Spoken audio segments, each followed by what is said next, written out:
Come with me. Come with me to discover the secrets of how thoughts become things, and we will manifest like never before. Come with me, and we'll discover a secret so powerful that will take you far beyond your dreams. Come with me on an unforgettable journey. Come with me. It's already yours. Get ready for this adventure, and I'm thankful for today that you found us, so get ready. The time is now. I'm Zelda Kelly. Welcome to Secrets Laws of Attraction.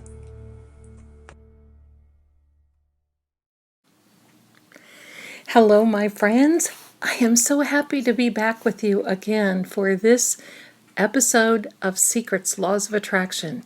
Tonight, well, it's early morning, I've been compelled to talk to you about maybe some heartfelt situations that you may resonate with, because I know it just almost sounds too easy and then it feels too difficult. And I want to share a few things with you that I have gone through many years ago to show you that you're not alone, and to show you what I did in order to climb out of the situations that I got myself into. That's right, I got myself into because I made bad choices when I knew that I was not supposed to do it, and I did it anyway. You've been there. We all have. No judgment here, right? So it's me. Let's chat. And I wanted to first of all thank Psychic Secrets for this platform, because I know it's helping so many of you. And if you have a question, a comment, or if you're being helped by this series, please leave your comment below. We would really appreciate your feedback. So I want to just talk about relationships. Further on down the line, we're going to talk about money and career and maybe anything else that comes along, friendships. But tonight, this morning, it is early morning, I want to talk to you about relationships. There was a time many, many years ago that I did not feel good enough. It seemed like every Christmas that came around, everyone in my family had someone but me. I always felt like the odd man out, that there was something wrong with me, that I couldn't find anybody that had qualities that I wanted. And I always felt less than. I felt like I just didn't stack up. You know, I know you felt like that. And even though your family and your friends don't really mean to make you feel that way, you do. You do. And you can't help it. I sure couldn't. So over the years, my goal was never to be alone on Christmas.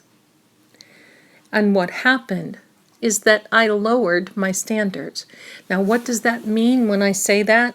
I'm not cutting anyone down. I'm not saying anything that I shouldn't be saying. What I'm saying is that I started choosing people that felt like they needed me more than I needed them. Or I started choosing people that needed to be fixed so they would need me and stick around and stay around. Because I had been left many times. And as many of you probably can guess, I'm a very strong woman, and it takes a very strong, probably stronger man to handle me.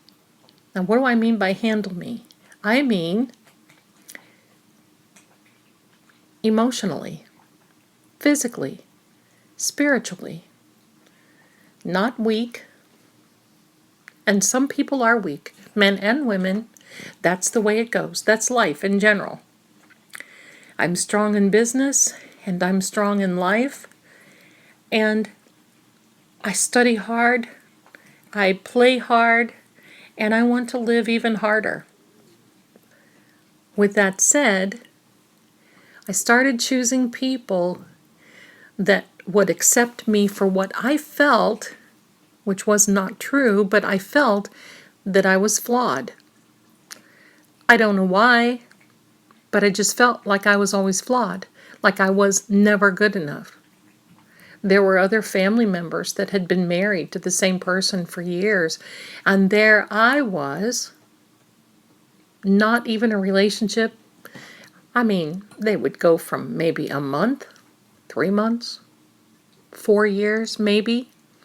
During the time, it would be so tumultuous and toxic, drastic, dramatic, horrible, abusive, physically and mentally and verbally abusive. Yes, I went through it all, just like some of you. But I didn't choose to walk away because I felt that if I loved them that much harder, then things would be all right, because I felt like I was flawed and I felt like a failure. Now, I want you to know that I have taught the laws of attraction for years. And during this time frame, it seems like I just blanked out. I didn't practice it. I didn't think about it. Oh, I practiced it all right, but I was really manifesting everything negative on the scope of everything, because my attitude was negative, my affirmations were negative. I invited problems into my life, which never should have been. Never, ever. But the common denominator was that 99% of the time, they were alcoholics. They were not drug addicts. They were not anything else, but they were alcoholics, and 98% of the time had a temper. And I knew, look out. If they started to drink, look out, look out. I would sometimes have to run and hide. Or I would lock myself with my son in his bedroom until it all blew over. But here's what changed the course. And I know that many of you are resonating, and I know that some of you are going, what, you, Zelda? You? Yes, me. Because I'm human. And I've told you that I would never teach you or talk to you about anything that I hadn't been through myself. Well, this is it. This is the relationship thing. So because I was not learning my lesson, each relationship got worse. Everyone coming in, most generally, would just be so lovey-dovey. They would fall in love with me quickly. They would want to be around me all the time.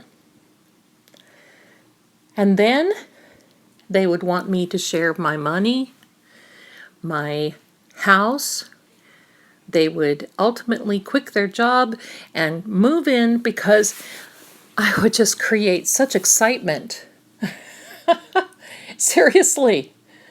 That they just would love to hear me talk on the phone in business and in readings, and they would just love it. And then all of a sudden one day, they would realize that they didn't have money coming in and they would have to depend on me. And I would say no to many things. Like no to the alcoholism, no to the vast amount of money, no to the money that they wanted for children or family, and I mean grown children, family and their friends. And when I started saying no, the problems began and the blame started. Now, I'm not telling you this to make you feel bad for me, because I don't feel bad for me. I've made it through. I'm an overcomer, and so are you. But you have to know that you are not alone and that you are good enough. So the thing that happened is that I was married a few years ago. And during the course of some circumstances, my marriage was failing on a very, very, very quick level, going spiraling down, and I couldn't stop it. I lived in a big, beautiful house. I had beautiful things. I had family around me, and yet my marriage, for some reason, was failing. Well, one day I came home with my kids. My daughter was grown. She had my granddaughter, and my son, who was a lot younger, came home to an empty house, and the dog was in the cage in the garage waiting for me to come in. And I could tell when I walked through the garage something was wrong, because the garage door from the garage going into the kitchen was slightly ajar, and he had been there. And little did I know this was planned. He cleaned me out. He invited his sister and brother-in-law, and I believe my best friend. So, talk about clean me out. They took the washer and dryer, and that morning I had done a load of laundry that was my son's, and my son's clothes were still, some of them in the dryer. They took it all. They took my dresser full of my beautiful sweaters and jewelry and makeup and everything. They took the bedroom suit, the mattresses. Can you believe they even unbolted the stovetop? That's right. It was a stovetop in the kitchen. They unbolted it and took that. They took my refrigerator.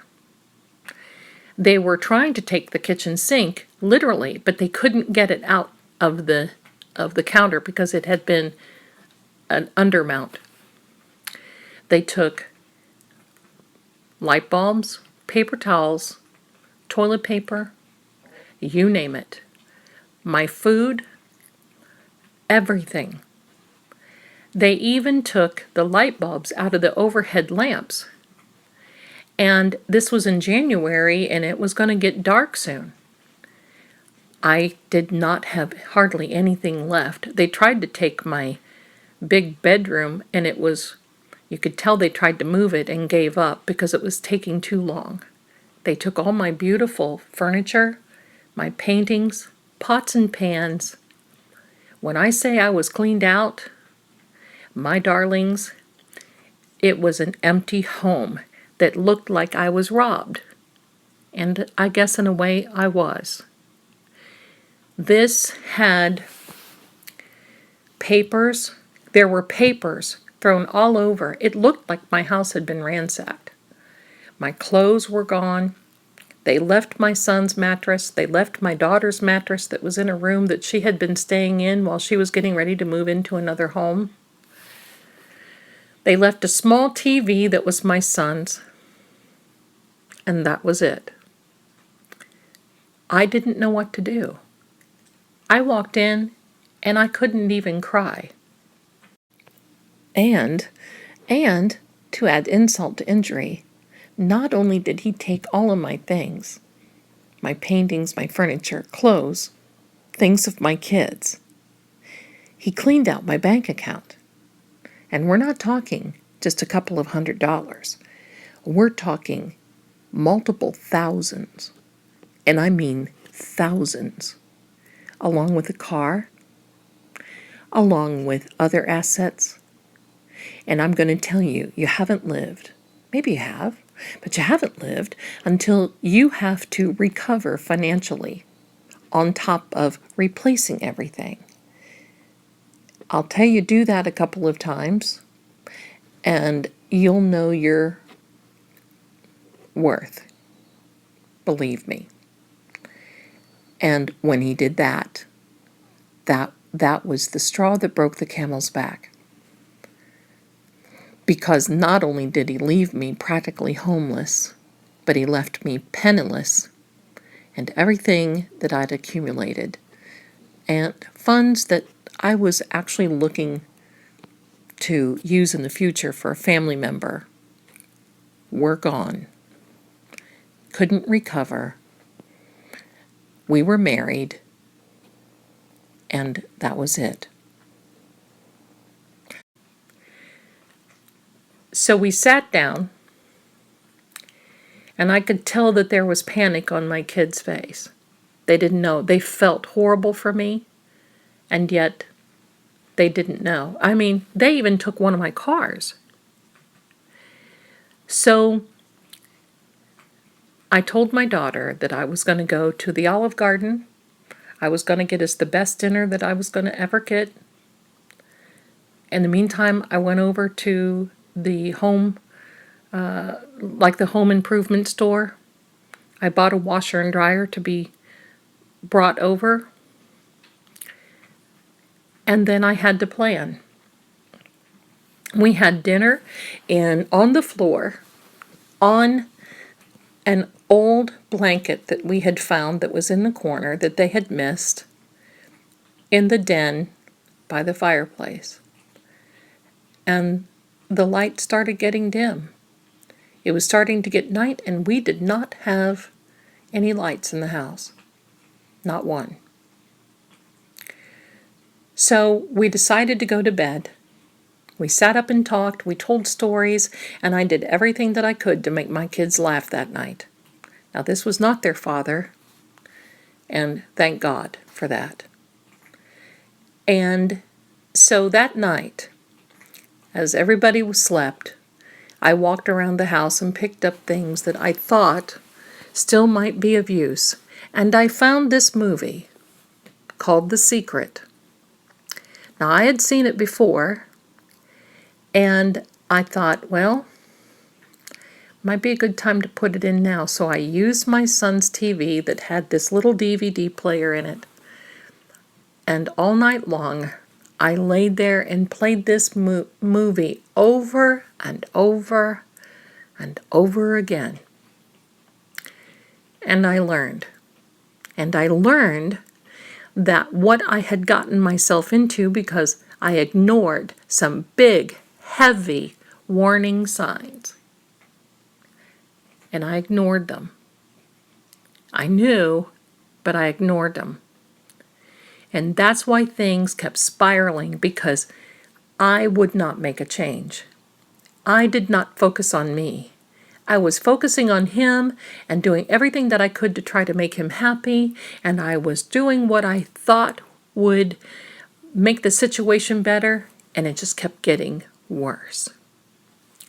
As I laid there in tears, watching this movie over and over, I got up, went downstairs, and I sat in what used to be our bedroom on the floor, and I made a vow to myself that I would never get into a pickle like that again. It took me a few years to recover financially from that, mentally, spiritually. But the reason I'm telling you this is because if you see warning signs, like you feel that this isn't going well, or that you have to pay too much attention and you can't pay attention to yourself, yes, this is abuse, and I want you to call someone. And I want you to talk to them about it. I didn't have anybody to call. I thought I could handle this myself. But I ignored it. And on purpose. So finally, I had climbed out of that situation, not before having friends and family hurting because of the same thing, and having to still deal with him to a certain degree until our divorce. And if you can imagine, after all this, he returned only to serve me with divorce papers on Valentine's Day. Yeah, the guy was the only world's living heart donor. He was just I can't even say it. So you've been there. So now you know. Now you know. There was a brief relationship after. He too was an alcoholic. And before it got any further, I stepped back and I looked at myself and I thought, what is going on? What do I need to do to change this? Because at that moment, I remembered the laws of attraction. I remembered manifestation. I remembered that what I was manifesting and what I was saying that I didn't want, I was getting. Every time, when a relationship ended, I would say, well, there's one thing for sure. I am never going to have another alcoholic. And I am never going to have another abusive relationship. And I am never going to have anybody that does this or anybody that does that. I am not going to do that again. No, no, no. And I walked around stating what I didn't want instead of what I did. And I was attracting that because the universe, my darlings, does not know the difference between what you don't want and what you do unless you state it. They can't, the universe, God's universe, can't sit there and make a decision for you. It only follows that law of vibration and frequency so that if you say whatever it is, you're going to get it. Watch what you wish for. You're going to get it. And that's what was happening with me. I was continuing to attract that alcoholic, abusive personality and narcissist. Let's just add narcissist on top of it. And you know what they say about narcissist, a narcissist personality. When the devil can't show up, he sends a narcissist. Well, for those of you who know and who've not gotten help, you know that is a true statement. So after I climbed out of all of this, and believe me, I had to climb out of this, I was able to step back and look at me. I looked at myself in the mirror and I said that I had to realize there was nothing wrong with me. Nothing. And I didn't need someone of that caliber to accept me the way that I was and am. I didn't need to fix anyone. I didn't need to reach out and feel that if I only went for a person who was out of the category that I had written down and was trying to manifest, that maybe, just maybe, he would see that I am educated and I am so much better, and therefore he would want me more. That is all unhealthy and toxic thinking. So I had to step back and look at myself.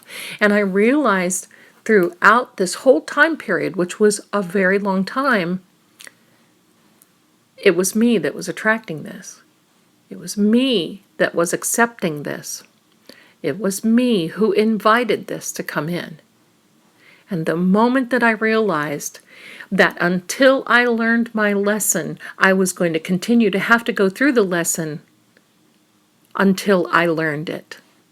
And each time was going to get harder and harder. It was the God's universe knocking at the door and going, hello, Zelda, are you not seeing? Are you not manifesting? Are you not figuring this out? Okay, well, maybe because you can't see it, we're going to give it just a little harder.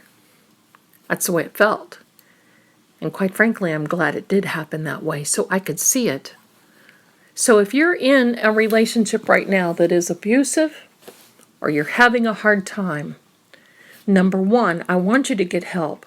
There are local chapters that can help you for abused people, not just women. Men go through the same thing too. Call your pastor, call your friend, call your relative and tell them I'm having a hard time. I need some help. But the second thing I want you to do is look.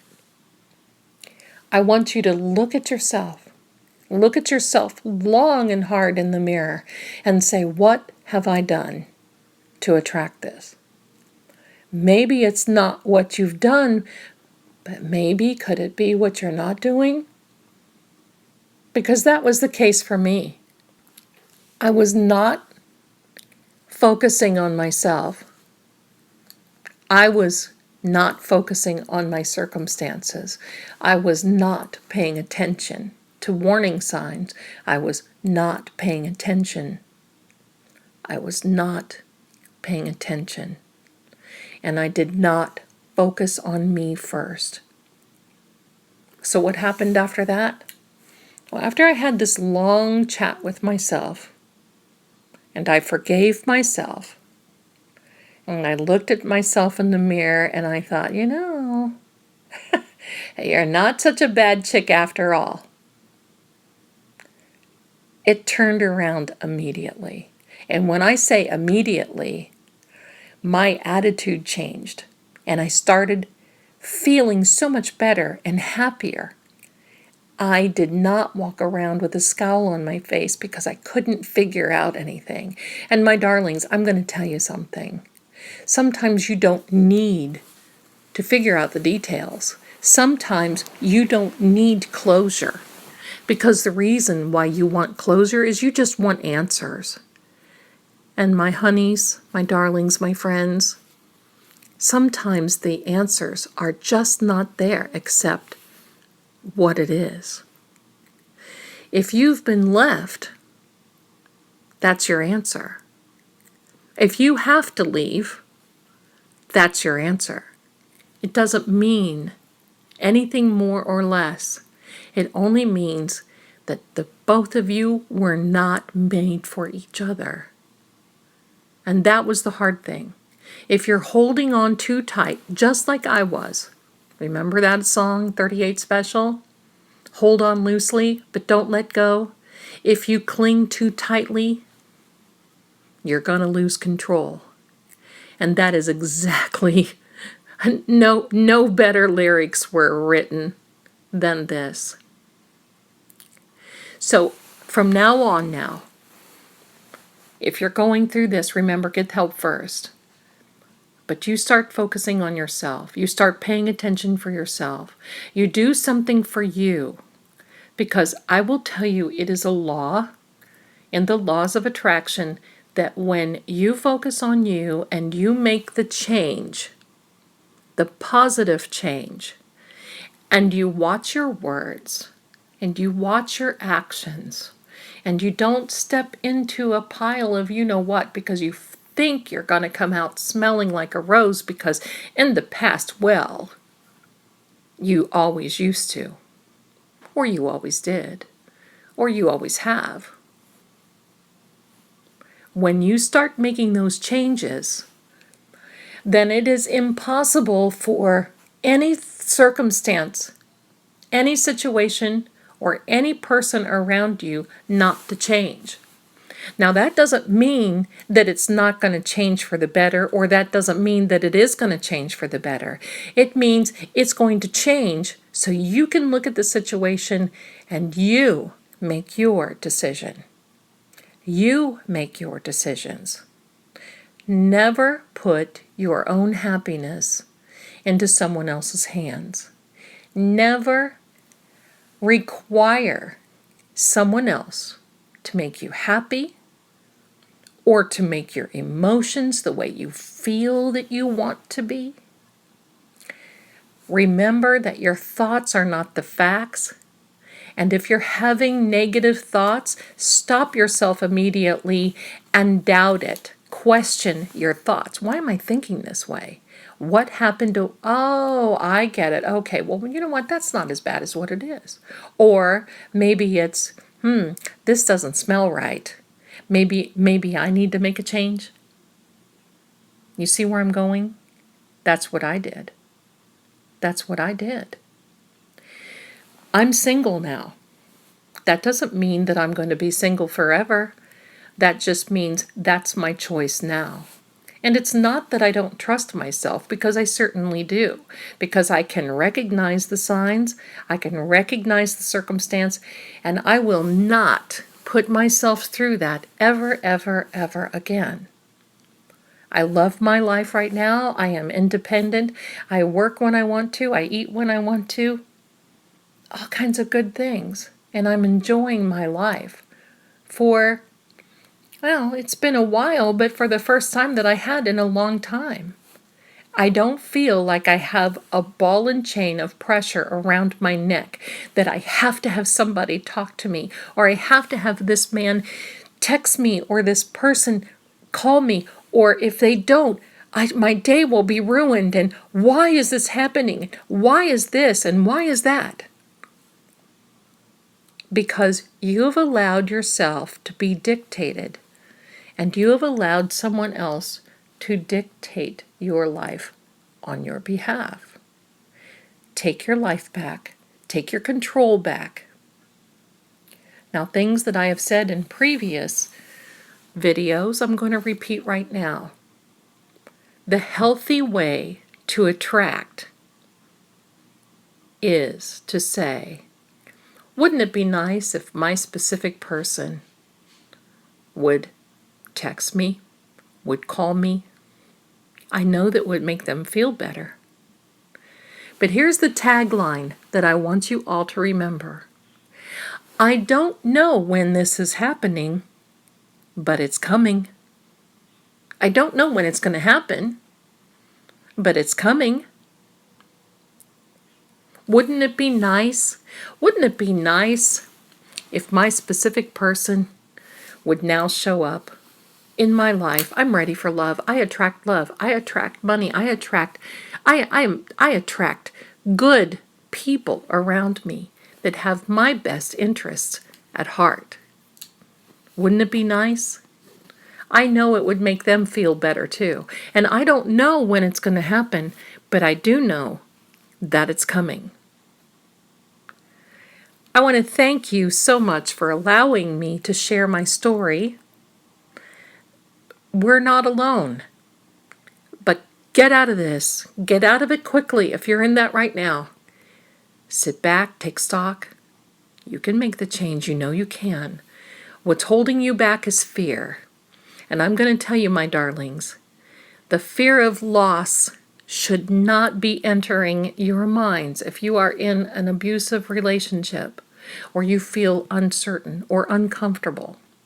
You focus on you, you get help, and you make that change as soon as you possibly can. Wouldn't it be nice if you did?